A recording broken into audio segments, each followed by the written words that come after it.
France Inter.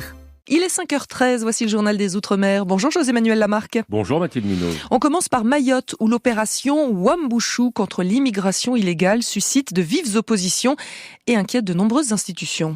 Le syndicat local de la magistrature, les professionnels du centre hospitalier de Mayotte, le gouvernement comorien, la Commission internationale des droits de l'homme interpellent le gouvernement français et exigent l'annulation pure et simple de l'opération Wambushu, une opération conçue par le ministre de l'Intérieur et des Outre-mer Gérald Darmanin, qui devrait commencer le 20 avril prochain, consistant à détruire des habitats illégaux, suivis de l'expulsion de tous leurs occupants sans papier comoriens. Des manifestations contre Wambushu se sont tenues dans plusieurs villes de métropole le week-end dernier, ainsi qu'à Saint-Denis de la Réunion, où Adjara Ouaro de Réunion la Première a tendu son micro aux manifestants. On peut que être offusqué, choqué. C'est des ulcères, on parle la même langue, on a la même culture, on a les mêmes traditions. On sait que c'est une affaire de politique. Ces enfants-là ne se sentent pas comoriens. Ils ne se sentent pas non plus mahorais. Ils sont totalement apatrides.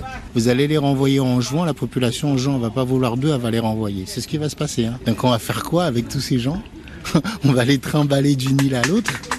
Le fond du problème, en fait, il est jamais résolu. En Polynésie française, dimanche dernier, plus de 200 000 Polynésiens ont été appelés à se rendre aux urnes pour le premier tour des élections territoriales afin de renouveler leur assemblée pour les 5 prochaines années.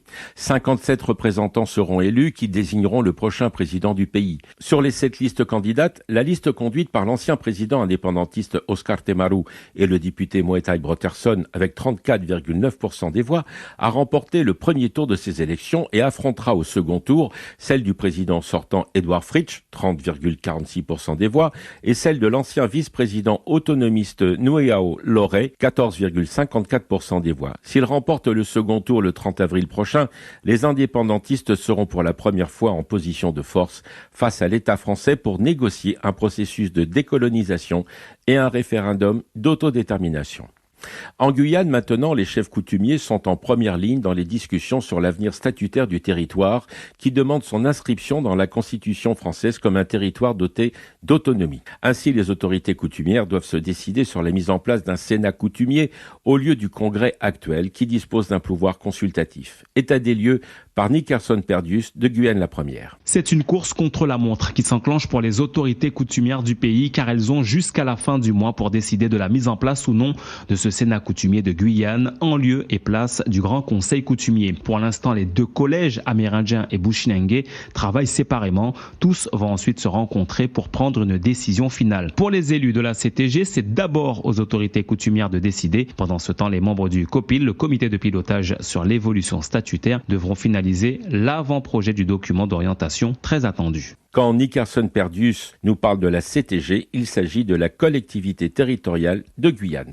Enfin, Mathilde, des riverains de Sainte-Anne en Martinique et des professionnels de la mer ont manifesté samedi dernier pour dénoncer le comportement de certains plaisanciers irresponsables pratiquant le mouillage sauvage, c'est-à-dire jetant l'ancre n'importe où dans la baie. Une action justifiée par Thierry Ferdinand, conseiller municipal et membre du collectif des citoyens pour la sauvegarde des littoraux de Martinique, au micro de Martinique la Première. C'est un constat en réalité, le constat de voir que la baie nous échappe, notamment sur la question écologique. Les ancres qu'il y a au fond de l'eau abîment considérablement les fonds marins. Les premiers à en pâtir sont les pêcheurs. On a vu les pêcheurs prendre position justement sur le caractère, on va dire, impérieux de leur travail, lié aussi au fait que le mouillage soit un peu anarchique dans la baie. On a vu aussi qu'il est très difficile pour les excursionnistes de travailler dans de bonnes conditions. Donc l'essence de cette manifestation est liée aussi au fait que d'occuper notre baie de la manière la plus harmonieuse, tant pour nous de manière, on va dire, récréative, aussi médicinale. Voilà Mathilde Munoz, c'était le journal des Outre-mer. Je vous retrouve demain pour les chroniques littorales. Bonne journée. À demain, José-Manuel Lamarque.